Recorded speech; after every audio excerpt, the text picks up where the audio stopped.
The next name is Kenny Stills, the Dolphins wide receiver who has knelt during the National Anthem since 2016, told reporters, quote, "We started the protest 3 years ago now and we're not going anywhere. This is something I'm committed to forever," end quote.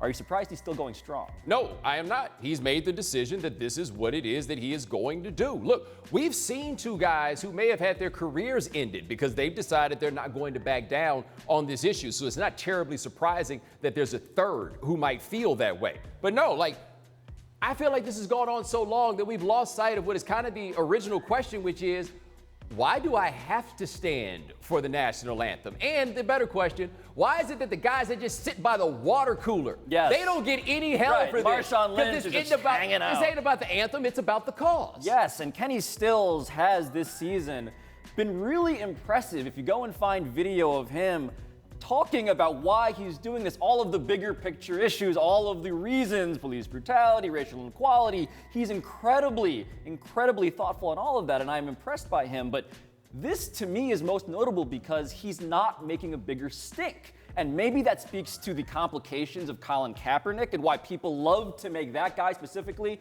whether it was the pig socks or whatever, a target, the Castro shirt, a target. But if people actually wanted to diminish Kenny Stills' cause, they would do something like what they're doing right now, which is not making an enormous deal about it. Yeah, I think that's big. And I also think another thing that gets lost in this, the other day, Kenny Stills was out working with veterans, right? Marco Rubio was tweeting about him being a great citizen. But I mean, he gives you a vantage or an insight into how many things we've got going on with this issue, and that it's not binary. To the people who feel it's binary about this thing with the national anthem and the veterans, no, this isn't necessarily what it is. There's a lot to talk about with Kenny Stills, but don't nobody actually want to talk about any of this. Once this gets past a point of controversy in the media in discussing this, we are useless. We have nothing to provide unless we got gasoline. Right. If you're not furious at Kenny Stills for doing this, then Kenny Stills is not that interesting, which is very bizarre and very backwards. All right. Next name is Michael Kendricks. Despite facing up to 25 years in the Bing after he was charged with insider trading, the Seahawks have signed Michael Kendricks and plan to play him Monday night. How much did this surprise you? It surprised me because the Browns, I think, could have kept this guy. I mean, I'm thinking back to how this all played out, and the Browns, I think, had a grievance against Michael Kendricks based on the fact that he lied to them about how bad this was, how flagrant this was. And he lied about who was perpetrating the crime. Yes, so he lied to his employer, but employers generally can tolerate lies if you're good enough. And so the question here is Michael Kendricks that good, or are the Seahawks just this desperate? Well, no, it might be some combination of the two, but to me, there's no surprise that he got this job because sentencing is until January.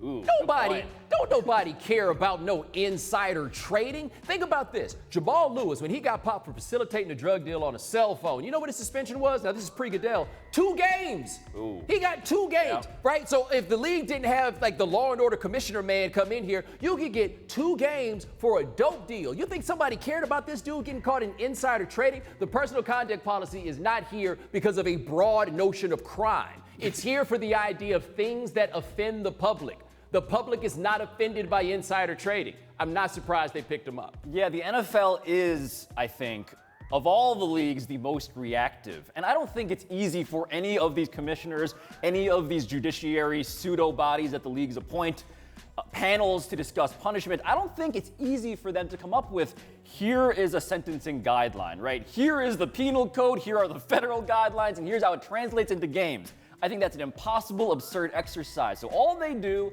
is look and see who is most mad about this. And I don't think anybody actually cares about this. I don't think people cared that much about the other stuff, to be perfectly honest. But they really don't care about this one. When all those guys sat up and were like, hey, man, we need to make sure that these players are under control, I'm sure they rattled up a bunch of charges. We need to stop them from robbing people. We need to stop them from carrying guns. Not one person was like, we need to cut down on the white-collar crime.